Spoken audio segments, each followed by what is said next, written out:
Xabar berib borayotganimizdek, bugun Prezident Shavkat Mirziyoyev Namangan viloyatiga tashrif buyurdi. Davlatimiz rahbari joylarda olib borilayotgan bunyodkorlik ishlari hamda turli sohalarda amalga oshirilayotgan loyihalar va joriy qilingan ilg'or yechimlar bilan tanishmoqda. Davlatimiz rahbari viloyatga tashrif buyurgandan so'ng dastlab Namangan xalqaro aeroportida yo'lovchi terminalining qurilish jarayonini ko'zdan kechirdi.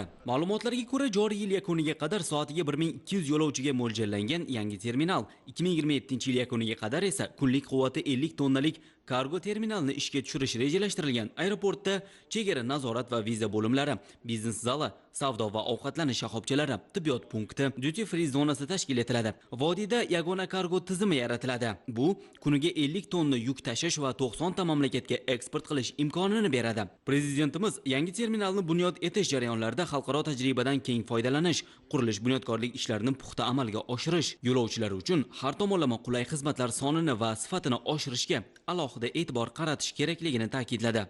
Shundan so'ng davlatimiz rahbari To'raqo'rg'on tumanidagi Namangan qo'ychilik klasteri faoliyati bilan tanishdi. 10 gektar maydonda yo'lga qo'yilgan mazkur loyiha 2 bosqichda amalga oshiriladi. Birinchi bosqichda 15 ming bosh hamda ikkinchi bosqichda 35 ming bosh zotdor qo'ylar Qozog'iston, Qirg'iziston va Tojikistondan olib kelinishi rejalashtirilgan. Klaster to'liq ishga tushirilgandan so'ng yiliga 10 ming tonna go'sht mahsulotlari yetishtirilishi ko'zda tutilgan.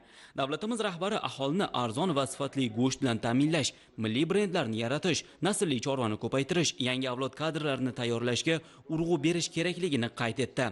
Navbatdagi tashrif manzili To'raqo'rg'on tumanidagi Uychi parranda korxonasi bo'ldi. Bu yerda tuxum yetishtirish, inkubatsiya qilish va go'sht ishlab chiqarish loyihasi yo'lga qo'yilgan. Hozirda Vengriya davlati Aviagen kompaniyasidan 40 ming bosh naslli tovuqlar olib kelinib, parvarish qilinmoqda. Korxonada inkubatorda jo'ja ochirishdan tortib tayyor go'sht mahsulotlari yetishtirishgacha bo'lgan to'liq sikl qamrab olingan. Prezidentimiz bu kabi loyihalarni ko'paytirish, bozorni sifatli mahsulotlar bilan ta'minlash, aholi bandligini oshirish va naslchilikni yanada rivojlantirib, eksport salohiyatini oshirish bo'yicha mas'ullarga tegishli topshiriqlar berdi.